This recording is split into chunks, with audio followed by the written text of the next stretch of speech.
Hello, and thank you for joining us to our GLE of March. And our GLE this month is on the power of play.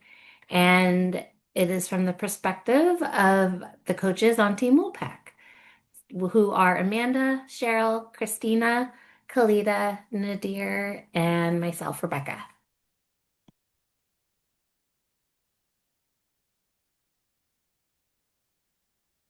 And we'll start as usual with Bright Spark's mission. And our mission is to nurture and sustain child-centered, anti-racist early learning communities. And our land acknowledgement today, that we would like to take a moment to recognize and honor the original occupants of the land that we live and work on and who are still here today. I would like to acknowledge that I am on the land of the Puyallup people who have been here since time immemorial.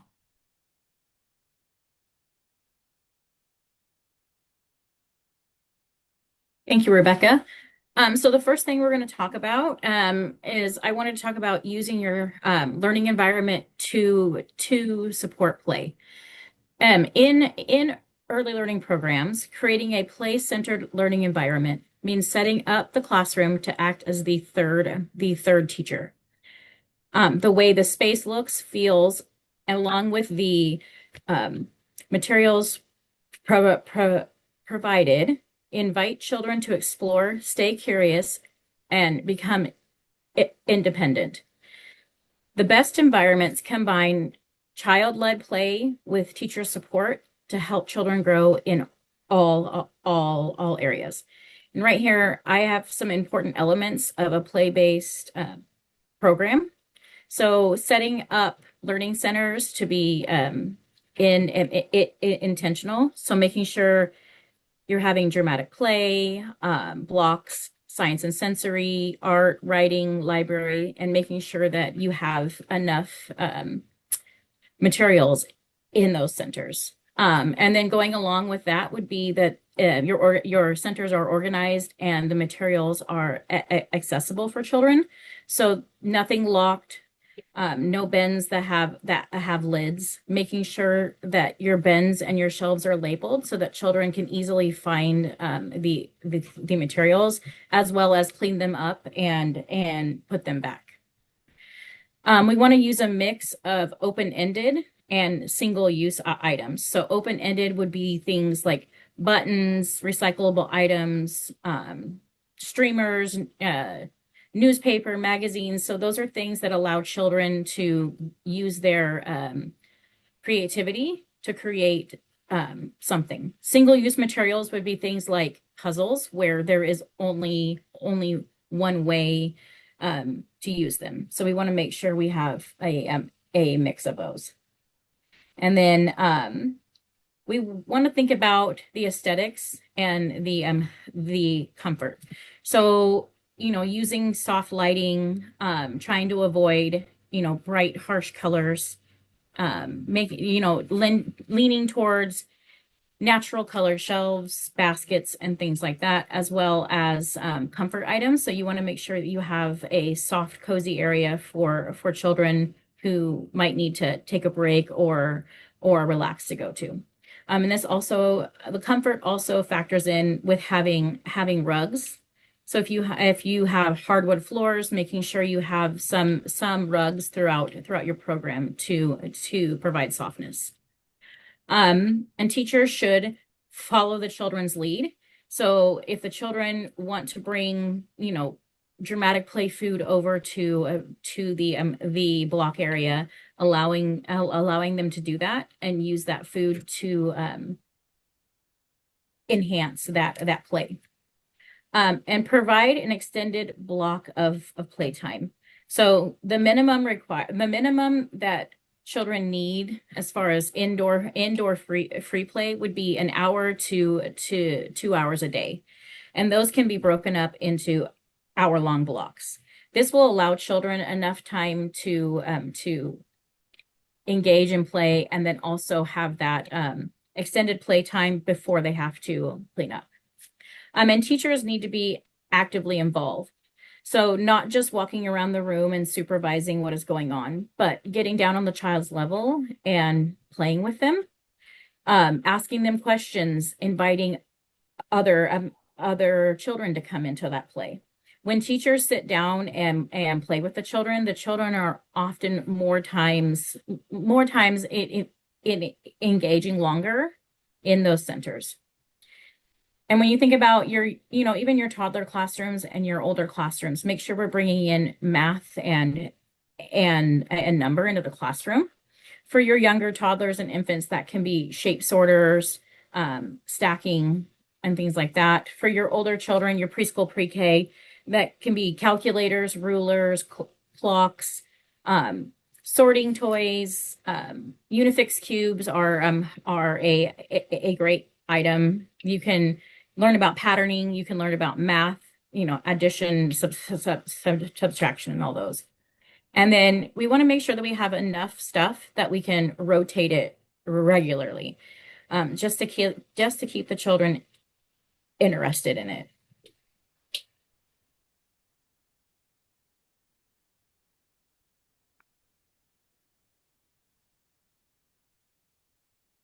All right, thank you, Cheryl. I would like to take a look at 3 areas around supporting play within your classroom environment.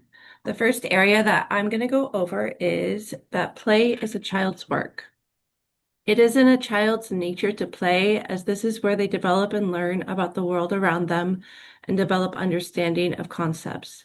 This is where they synthesize new learning to make sense of it. Think about how you see a child mimicking the lessons you just taught while they pretend to be the teacher in the home area.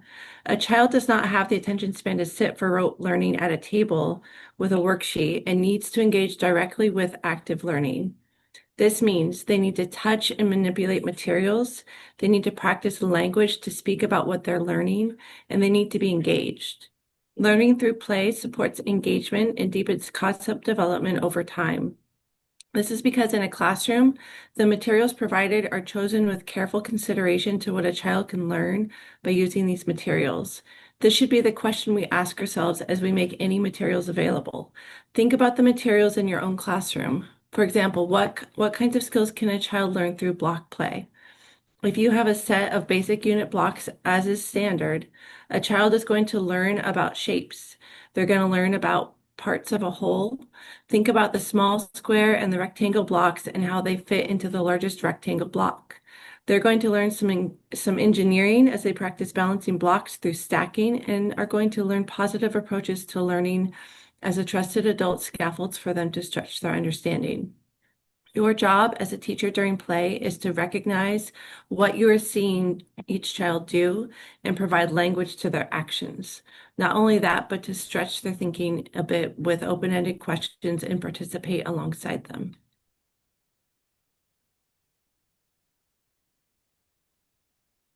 The next area I'll go over is social and emotional learning through play.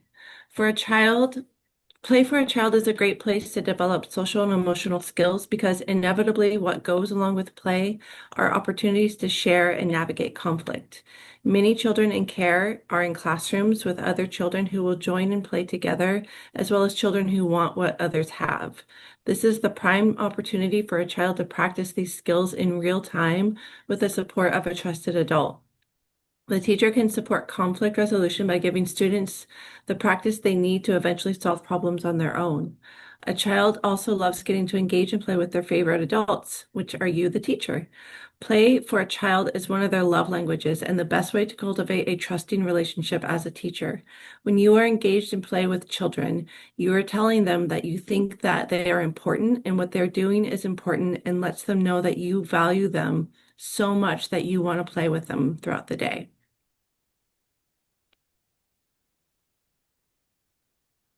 And lastly, protect and nurture play each day. Because of all the areas outlined above, this time of the day is special and should be protected and nurtured at all costs. Make sure that you have dedicated time for play in your classroom because concept development takes time, and not providing ample time takes away from their ability to go deeply into their play and develop concepts. This is the one time of the day where a child gets to make decisions about their own learning, which gives them the practice in making decisions, which over time strengthens their approach to their own learning. This is a valuable skill to cultivate in young learners. Nurture this as much as you can because it develops confidence, which will in turn show up in other areas of the day.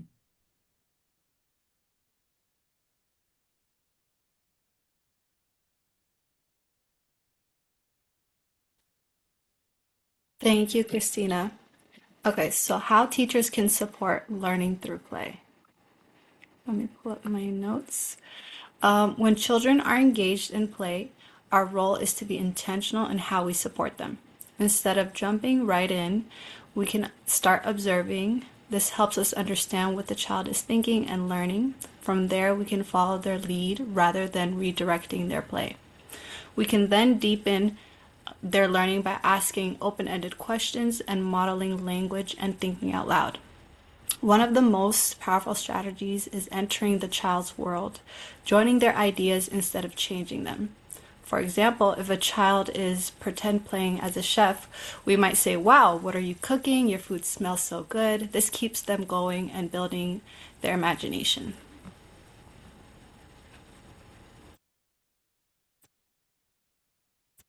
Scaffolding is a powerful way teachers can support learning through play. Scaffolding means giving children just enough support to help them succeed without taking over their learning. As educators, we want to guide them rather than direct them. This might look like modeling one step to get them started, then taking a step back so they can continue on their own. We can also extend learning in simple, meaningful ways. For example, we might add new materials to their play, introduce a small challenge to stretch their thinking, or connect what they're doing into real life experiences. The goal is to support their growth while allowing them to still feel capable, confident, and in control of their learning.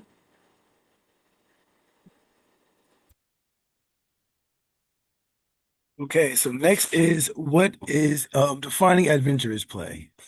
So what is adventurous play? It is a thrilling and exciting form of play that involves a risk of physical injury, but offers essential developmental rewards, moving from as safe as possible to as safe as necessary. And I know that kind of goes against our teacher instincts, but just hear me out and I'll explain it for you.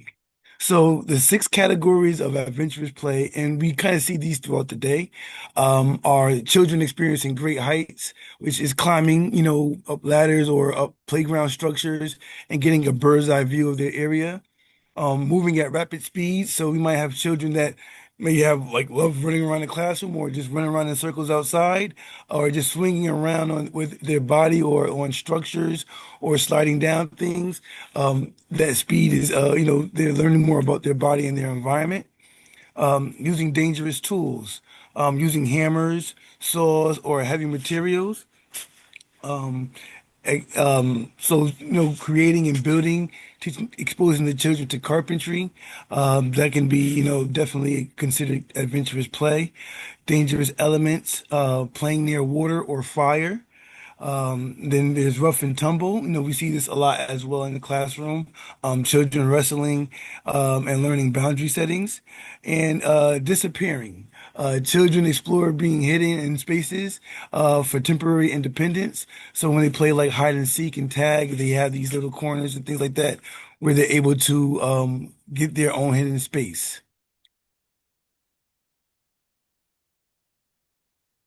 So why does the risk matter?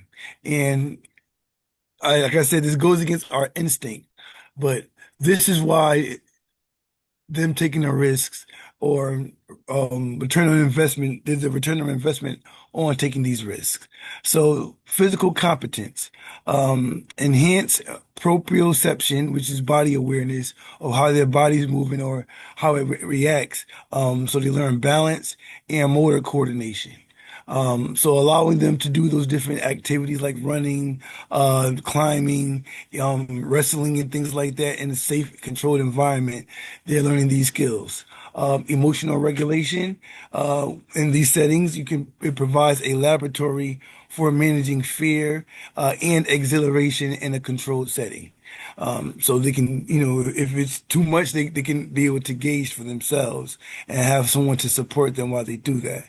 Um, Cognitive executive functioning. So they're able to learn about risk assessments and to calculate what their ability, and what the environment has to offer and what they can do. And that takes, trial and error. So having a safe space for them to do that, and where they're supervised so they can learn this particular skill.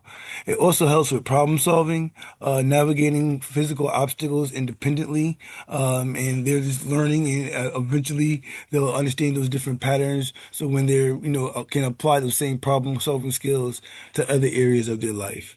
And then long-term resilience, building a can-do mindset by overcoming self-imposed challenges, and kind of opening up the rounds of possibilities of all the things that they can possibly do. Um, so, like I said, this is a new role for us because we usually try to maintain safety, sometimes at all costs. But for adventure play, we have to let go of some of that power. So from becoming from gatekeeper to facilitator means you have to reframe the language that you're using. So moving away from be careful towards awareness-based prompts, like what is your next plan for your next step? If you see that they're getting too high, or does that feel stable under your feet? If you think that it might not be safe, and let them have the judgment, or they may have them give them the option to ask if it is, and then you're able to support them. There's a 17-second rule, which means to wait before interviewing to allow the child the space to problem solve through a struggle. So you might see a conflict, or a child may be in this position where you would want to intervene, but give them a moment to see if they're able to, unless you see there's a real clear danger. But assess that. And when you assess that, see if you can give them a few moments to help them to problem solve themselves. The benefit risk assessment, which is a balanced approach that weighs the developmental gain against the potential for minor injury, a scraped knee versus a mastered coordination.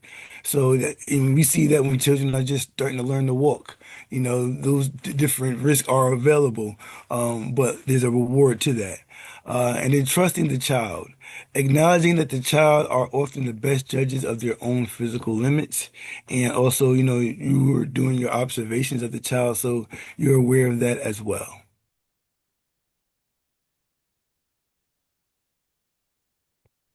And creating an environment for adventure.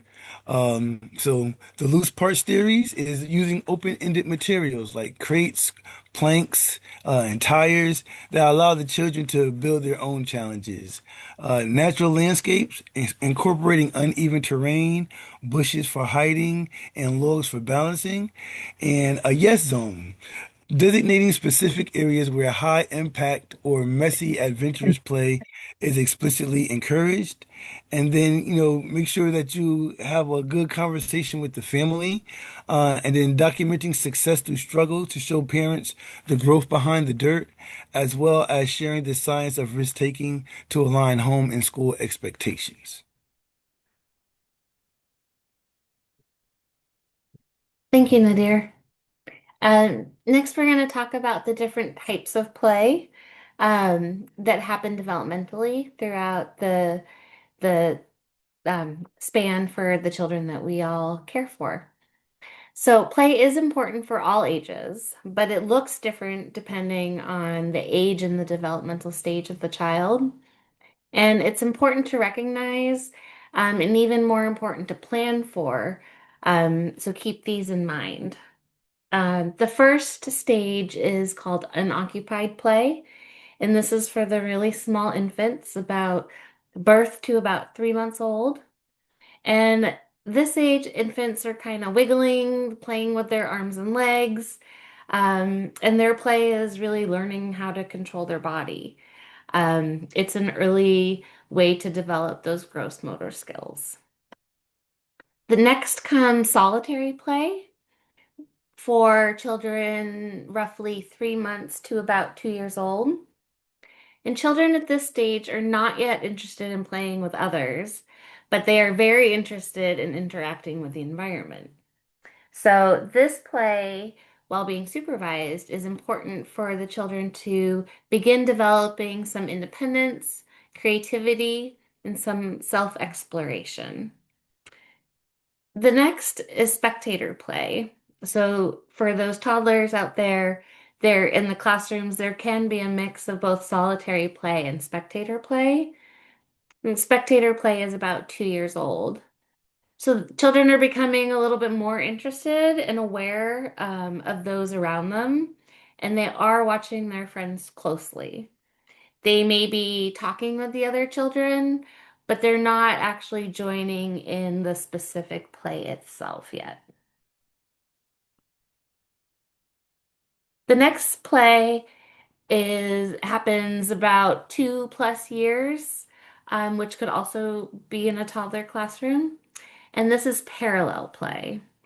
So children are getting closer to playing with their friends, but they're not quite there yet.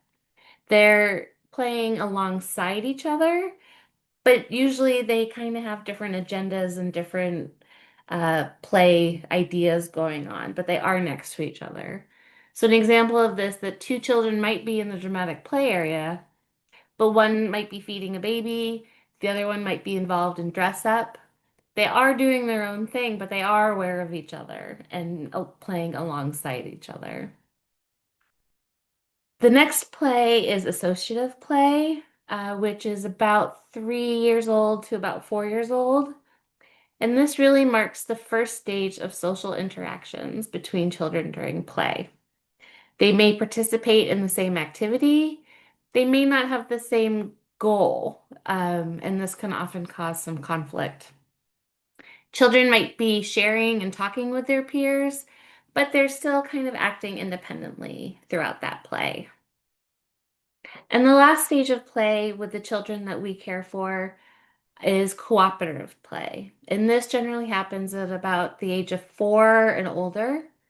And this is when children play with others and they have a shared goal. They are interested in play, both the play and the other children at the same time. And this stage is chock full of social emotional learning, such as sharing, experiencing and learning about winning and losing, and being a good friend. And I think cooperative play is the type of play that most people tend to think of as the overarching, when they think of play, that is what they think of. It's really important to keep in mind the other types of play, especially for the teachers of those infants and toddlers and young preschoolers. If you have a child who there might be some developmental lag there, a little bit of a delay, they may be in a different stage than the rest of the class. And that's important to kind of figure out. That might just mean that the child needs some help in learning how to enter play, or might need some prompts to play beside a friend. So keeping in mind these different types of play is important when getting to know the children in your classroom and helping them succeed.